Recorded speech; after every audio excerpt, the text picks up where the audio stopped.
Ah, the Nether. An interesting place to say the least.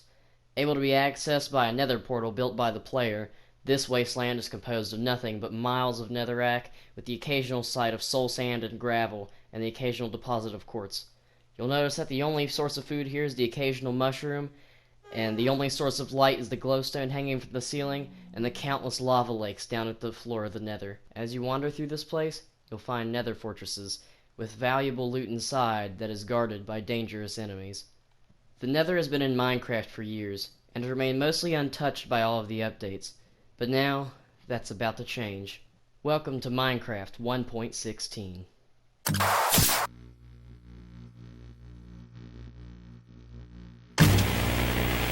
Hey guys, it's me, Ethan here from Sensational Gaming, and today we're back with another Minecraft video. Now today we've got something pretty special. Minecraft 1.16 has released, and it has completely overhauled the Nether. And before I go to the Nether, I got a couple things I want to show you guys real quick. First of all, take a nice little peek at this. Look at this. They added emotes. So I have 3 of them at the moment. There's Wave, which looks like this. There's Simple Clap, which looks like this. And then, of course, there is Over There, which is the last of them that I have, and it looks like that. So the emotes, they're pretty cool. There's not much to them, just a simple little emote, but I think it's a cool addition. And also over here, if you take a peek at this, ruined portals are a thing. Now, ruined portals are a thing you can find both in the overworld and the Nether. You just kind of walk around, eventually you'll find one. It's just the remains of an old portal. There'll be like netherrack, lava, magma blocks around it. And in the chest you'll find stuff like this, mostly gold loot and all that. And you'll see why a lot of the stuff's gold here in a minute, because I will show you, because the Nether actually makes gold stuff really important now. So let's go ahead and go to the Nether, and let's get into the rest of this update. Now, I'm getting out of the portal here, and I noticed this. Apparently, I don't know if this is a feature or not, but it looks to me like there's like, for every portal in the overworld, there's another one in the Nether. I don't know if that's if it's just a coincidence, because it seemed to spawn really close to my portal, just like the other one was. I don't know if that has anything to do with it or not, but yeah, there's another one here. So let's go ahead and get to the spot where I have everything set up at. Alright, so here we are. We're in my little review area. I have everything kind of walled off here, away from everything else. And it's on peaceful. There's supposed to be a few mobs that'll be in these fences. I will put them in later. I have it on peaceful at the moment because Endermen spawn here, and they were wreaking havoc on this place, picking up random blocks and moving them around. So I had to set it to peaceful for now. But let's go ahead and get into things. Alright, so starting off here, I have a bunch of items in this chest here. There's a bunch of stuff that spawns here in the Warped Forest biome. Now, we got Warped Nylium. This is kind of like nether grass, sort of. And the trees that spawn here are Warped Fungus trees.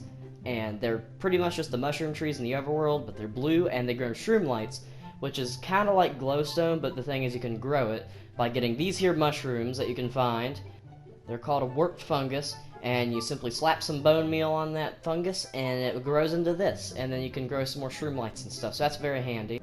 And over here we got some nether sprouts. This is basically just nether grass, and warped roots, which is just another type of nether grass. It's just kind of the grass here. If you look over there, you can see it's all spawned everywhere. And another thing that spawns here is the warped vines. And these things, well, they're vines, and they like twist and they go up. They kind of look weird from this angle because the texture kind of looks weird, but from this angle is how it's meant to be seen from. You can see it kind of twists up, and it can grow up pretty high, actually.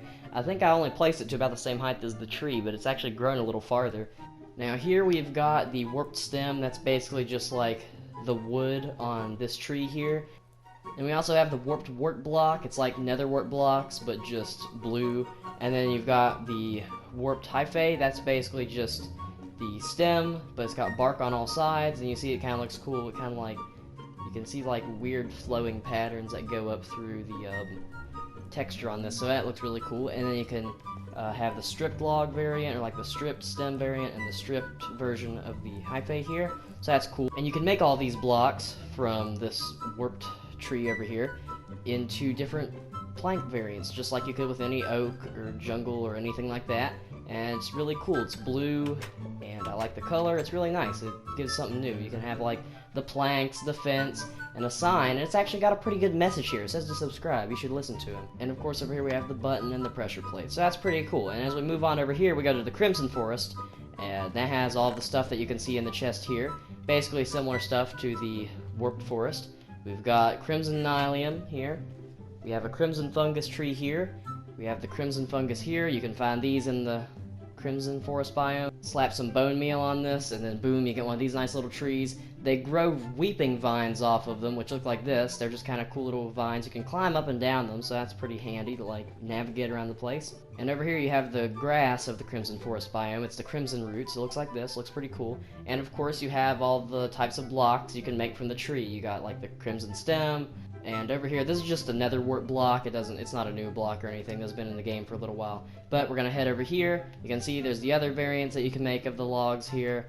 And of course there's the wood plank variants you can make of all this, just like you could with oak or spruce or anything like that. And here's a sign. It also has a very good message, just telling you to subscribe. That's a pretty good thing to do. You should do that. But anyways, we go over here, and this is the basalt delta biome stuff you can find. And the basalt delta, I will show this later in the video too. I'm gonna show you all the biomes later in the video.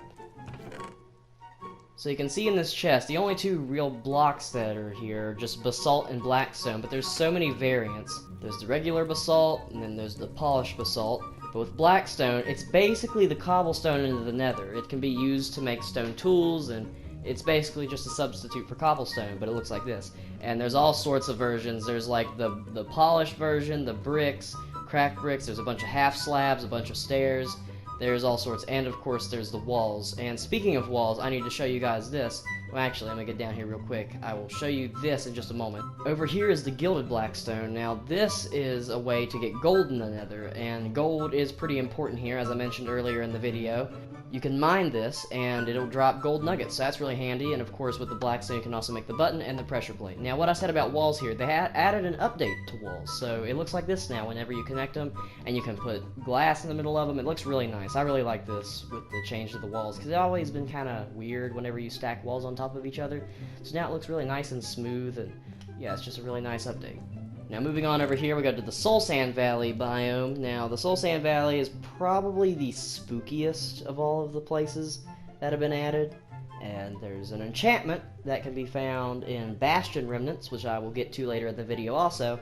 But you can find the Soul Speed enchantment. This allows you to run really fast, or faster anyways, on Soul Sand, because you know, Soul Sand, it slows you down and stuff, it doesn't let you move as fast. And of course, there's a couple other things I'll get to here in a minute. So if you look here, there's Soul Sand. This was already in the game, it's not a new feature or anything, but you see it slows you down. And also spawning in the Soul Sand Valley biome is Soul Soil. And it doesn't slow you down, it basically is just, it serves a similar function to Soul Sand, but it just doesn't slow you down. And over here you can see Soul Fire. Now it's basically, see, you light it on Soul Sand or Soul Soil, and you got Soul Fire here, and it actually does twice as much damage as regular fire, and you can make Soul Fire variants of the torch, the lantern, and the campfire. There's not really much of a difference to them, they just look cool. Now moving on to over here, we have in the Nether Waste biome. Nether Waste is just the old default Nether biome, but they added a couple little updates to it. As you can see, here's some new things that are in the chest. I'll show you what these are. So of course we got regular old netherrack here, and here we've got nether gold ore. This drops gold nuggets just like the gilded blackstone back there. And yeah, this is how you can get gold in the nether. This stuff's pretty common actually in the nether waste. And over here is nether bricks. This has been in the game for a long time now, but they've added a cracked and chiseled variant of it, and the chiseled variant has a good old withered skull on it. Now, they've also added ancient debris. I'm going to get to this in a minute. As of now, just the regular version of ancient debris here is just like some sort of building block. It doesn't really do anything whenever it's just sitting here, but it is very useful, and I will show you what that does here in a minute. But let's get over to this. This is quartz bricks. It's just quartz, but it looks like this, and it's a brick variant. And also over here, they've added chains. Chains are really cool. You can like use them to hang stuff or whatever you want to do. I have a lantern hanging here because the textures match up and it looks really cool. You can see you can hang it from stuff. And here it is just sitting on the ground all by itself. Now moving on over here, we find stuff that aren't really like building blocks or anything, but serve an important purpose to help you out. Now over here we have the respawn anchor. This is a very helpful item because it lets you respawn in the nether, because just in case you didn't know, if you slap a bed down in the nether, the thing explodes and you die, and that's not very good. So what you do is you get one of these boys and you use it to respawn. Now the way you use these things is you get some glowstone and you slap a piece of glowstone into the respawn anchor, and it lights up and gets like this cool nether portal looking texture on top. And yeah, and I think if you place these things in the overworld or the end, they blow up just like a bed would. So be careful when doing that so you don't explode. And you can fill this thing up with 4 glowstone, and that means you get 4 respawns before you have to recharge it. And you simply press the whatever the interact button is on whatever platform you're playing it on to set your respawn point there, just like you would a bed. So yeah, here's this very cool device. And moving on over here, we have the target block. The target block, very cool for like archery mini games and stuff. Let me stand back. So if you look here, I have it hooked up just with a really simple line of redstone here, hooked up to a redstone lamp. Now, if I were to shoot this thing and hit like the top corner or something, it doesn't send out a very strong redstone signal. Now, the closer and closer to the bullseye I get, the stronger the redstone signal will be. So if I hit this thing with a bullseye, and bam, boom, the redstone signal goes all the way over here and hits the light. So now, if you want to have some sort of archery minigame, this is a very handy block. Now over here we have the lodestone. Now this thing is a really handy gadget here, because let's say you're in the nether, and you don't want to lose your nether portal, but you've gone out so far, and you could get lost, you don't know. So you slap this thing by your nether portal, or even in the overworld, you can slap this thing by your base so you can adventure out really far away from the base. And this thing kind of acts as like a little waypoint sort of thing. It lets you know where you're at, and I'll show you how this works. So you get yourself a compass, and of course compasses don't really work in the nether, they kind of like go oof mode. But anyways, if you were to slap this thing on the lodestone, bam, it kind of gets this enchanted appearance, and you can use this thing to navigate where the lodestone is, so the pointer on the compass always faces towards it. So if I'm way out here, I know that my base, or wherever I put the lodestone at, is right behind me, so I completely turn around, and it says right here that it's right in front of me, and that is correct, because you can see it here. So you can run on over to wherever your base is, and that way you won't get lost. Okay, so I've set it to easy mode now instead of peaceful, and Endermen are spawning absolutely everywhere, so I'm afraid they're gonna like completely mess up my place, and this is on fire over here for some reason. Anyways, let's get to the mobs before the Endermen decide they're gonna wreck this entire place. So first of all, we got the Strider. Now this boy, he's a very interesting creature. You can put a saddle on this guy and have a warped fungus on a stick to lead him around, and this guy can walk on lava. So I'm gonna go ahead and give y'all a quick demonstration of that. Now as you can see, these boys kind of shiver whenever they're above water, and there's a little baby one. Sometimes you can find these guys standing on top of the adults. But anyways, you slap a saddle on this boy and hop on, and then bam, you can lead this boy basically anywhere you want to, and he can walk on lava actually, big difference there. But anyways, he can walk on lava, and he's actually faster when he's on lava. Now I want you to check this out. This damages the fishing rod, so be careful not to use this ability too much, because you might get stuck out here, but you can hit the boost, and just check this out, watch this. He gets going turbo speed. Look at this boy, he is fast. Anyways, you can ride this guy around, and yeah, it's just a really fun thing to do. Now we're moving on to piglins. Now these boys, they can be found, they spawn in piglin bastions, they spawn in the nether wastes, and they spawn in the crimson forests. Now these guys, they're kinda like zombie pigmen, but they're not zombies. And they did remove our boy the zombie pigmen. They've been replaced with something I'll show you over there. Rest in peace, zombie pigmen. You will forever live on in our hearts. But anyways, these guys, they're kind of like the villagers of the nether, but they're kind of hostile. These guys can either spawn with a gold sword or a crossbow. This one here has a crossbow, and they tend to spawn in small groups. Now, these guys will attack you if you are not wearing gold armor, but if you're wearing a single piece of gold armor, these guys will be friendly with you because they have this crazy obsession with gold. Like, so much to where if they're chasing you down, you can just yeet a gold ingot beside you, and they'll chase after that instead of you, and you can get away. And that's also how you trade with them, by throwing gold ingots at them when you're wearing gold armor, obviously, because they will go hostile mode on you if you're not wearing any gold. But it's called bartering. It's not really trading, it's bartering, and you just kind of throw the gold ingot at them. They stare at it for a second, and then they give you something random back. So I'm gonna go ahead and try this. So I got myself a gold ingot here, and look at this. This is why I don't like these Endermen here. They're doing this. How could they? But anyways, so I'll fly up here, and let's get this guy some gold. What will he do? He'll pick it up, he stares at it for a minute, and he's like, this here is a fine piece of gold. I think I will give you... We'll give him a second. He kind of debates what he's going to give you, and he gives me a magma cream, so that's pretty handy. He'll give you random stuff. Some of the stuff he gives you pretty good, some of it's not so good, but, you know, it's pretty nice. It's kind of like just randomized trading, really. Now, moving on over here, we have the Hoglin. Now, these guys are basically pigs on steroids. They do a good bit of knockback whenever they hit you, and they do a good bit of damage, and they have a lot of health.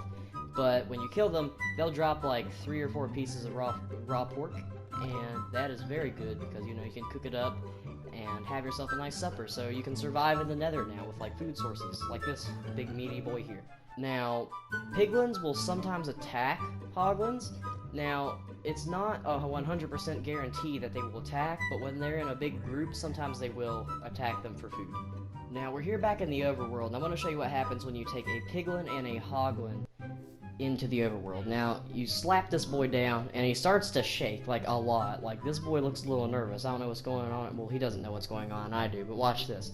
So, it takes him a second. Doesn't take too long. Any second now, all of a sudden, there we go. Now he is a zombified piglin. Same happens with a hoglin. These guys will start to shake a lot, and the thing is, regular piglins and regular hoglins will sometimes actually burn. Well, they won't sometimes. They will burn in lava. But the zombified versions, I don't think they actually burn in lava. So yeah, all right, here he is. This is the zoglin, and yeah, this guy will attack this one, so yeah, he's about to, oh, yep, and he got the best of him. Now, I was about to finish this guy off, but it seems, yeah, he's aggressive towards, like, absolutely everything, like the zombified version. I don't know if the regular version is or not, but the zombified version is definitely aggressive towards just about everything.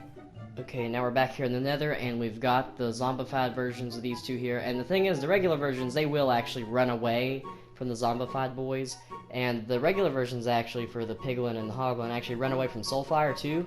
Like, they're like really scared of soulfire, but anyways, they're also really scared of the zombie boys. And I'm gonna go ahead and set things back to peaceful so no more endermen spawn. Now, apparently when I set this back to peaceful, only the zombified piglin despawn and no one else, so crying obsidian. Now, the only way I know of to obtain this stuff is by bartering with piglins. I don't know if there's another method. Well, of course you can get them from ruined portals, but other than that, I'm pretty sure that's the only way you can get it. And it is used to craft the respawn anchor. You can see a bit of the crying obsidian texture here at the bottom. Here it is, so that's pretty cool. Now, earlier I mentioned the ancient debris when I was talking about the nether waste biome, but I need to show you what this stuff is used for. Now, this ancient debris is used to make netherite stuff. Now, first of all, you're gonna have to smelt down this ancient debris in a blast furnace or a regular furnace, doesn't matter, and you get netherite scrap. And you're gonna have to get 4 of these ancient debris and smelt them down to get 4 netherite scrap. And ancient debris is really rare, it's hard to find.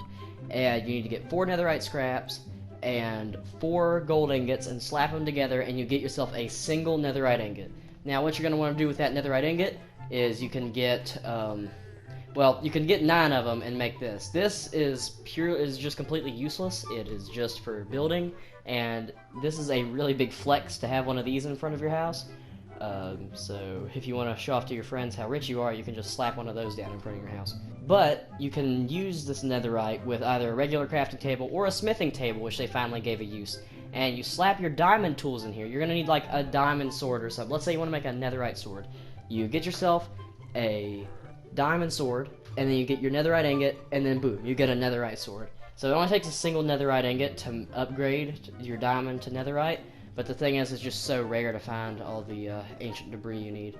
But anyways, I'll go back to this chest over here, and you can see there's like the full set of tools and stuff, and the full set of armor. There's the sword, there's the axe, there's the pickaxe, the shovel, and the hoe.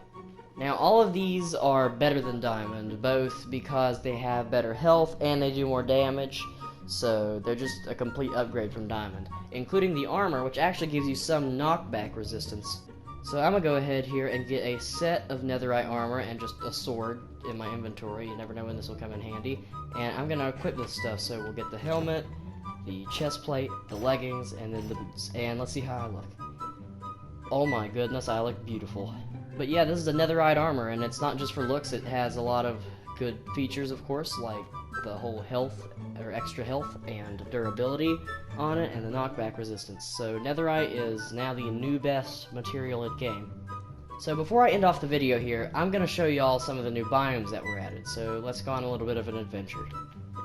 Now we're going to start things off here in the nether wastes. This little biome I found here, it's not too big. Well, actually, I think it goes a little ways over here, yeah. It's just the whole netherrack stuff. It's basically what the old biomes used to look like. Not much has changed other than the occasional little gold block you'll find there. And that's all that this is. It's just the default nether before the update. Now, here we move on to the Soul Sand Valley. This is one of the freakier spots, real spooky. And this place, the floor and walls of this place, and sometimes even the ceiling, is made up completely of just soul sand and soul soil. And occasionally you'll find soul fire, and I didn't even know this, but you can find the, whatever the grass is called that grows up in the Crimson Forest. And of course you'll notice the giant basalt pillars that stretch from top to bottom, and the fossils that you can occasionally find here. Well, I have it set to peaceful at the moment, so I'm going to change that. Alright, so here we go. This is basically skeleton paradise. You will find tons and tons and tons of skeletons here, along with the occasional ghasts, so that's one reason that this place is so spooky, very dangerous. When you go through here, you're going to want to be very careful, because the soul speed enchantment will actually come in handy a lot here. Now we go over here. This here is the Crimson Forest. Of course, I showed you all the blocks that are here. This is what it looks like. You can see like the crimson spores flying through the air, and it's just kind of got like the red fog here. It's probably one of the more peaceful areas. You'll find a lot of piglins and hoglins here, but not much else. So this is a relatively safe spot, especially if you have gold armor, because if you have gold armor, the only threat here is really just hoglins, and those aren't too dangerous, so you should be fine. Now, I found over here in the Crimson Forest biome, I found a bastion remnant. Now, they look like this. I think there's like multiple variants of it. It's not just like this one. There's like different formations, just like with the Nether Fortress. And you'll see here, over in this little spot, there's a lot of spots that are just like blackstone caves and indentions in this place, because like there's not really much to it around the bottom. But as we go up top here, like you'll see up here, there's a big bridge. You can like run across this bridge. Of course, down through here, there's not really much, just basalt and blackstone tunnels. You can get a lot of blackstone bricks though from this place, so that's really handy. And of course, a lot of piglins spawn here.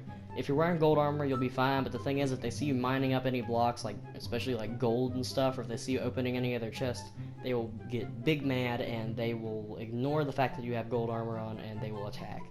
So you can see here we're in the main room. You got like these netherrack torches here, and you go down here to the bottom. It's a big lava pit, and this is where you find like the gold mine down here. There's a bunch of gold, and there's a lot of chests. These chests, well, actually, this is good loot here, like half-used diamond boots. But you tend to find a lot of, and I realized there was a netherite ingot in there too. You can find netherite stuff here, mainly just, or you can find like a netherite ingot. Those are really rare though, but occasionally you'll find them. And of course in the chest there is a lot of gold stuff, lots of gold, and it seems to me, what I've seen, you can find quite a few arrows and stuff in here too, so that's really handy. And you'll notice over here there's a magma cube spawner that exists here, so when you want to go down here to the gold mine area, this is a really dangerous spot because all the piglins will just jump down on you and there'll be a bunch of magma cubes, so you have to disable the spawner before you do anything.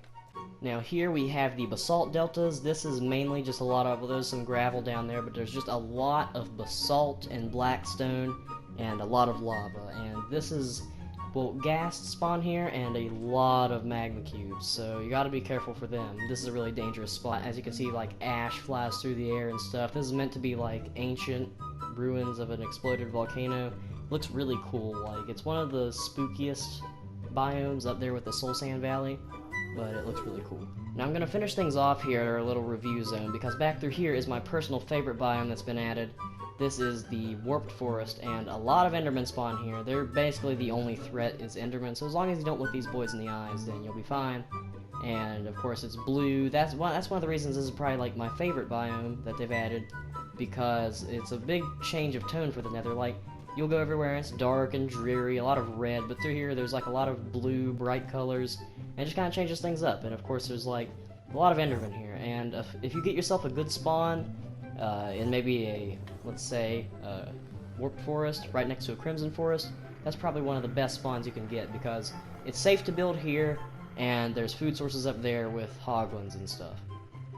So yeah, we're going to walk over here, and we're going to finish off the video with some music. Well, they've added 3 new songs with the biomes. So like there's one for like Soul Sand Valleys and Basalt Deltas, there's one for the Nether Wastes, and then there's one for both types of forests. But this can be found in Bastion Remnants, and it can only be found there. This is pretty rare. But occasionally in a chest you will find a new music disc. This is called Pigstep, and oh my goodness, you just gotta take a listen to this. Alright, this here is how we're gonna end the video. Let's slap that in the jukebox.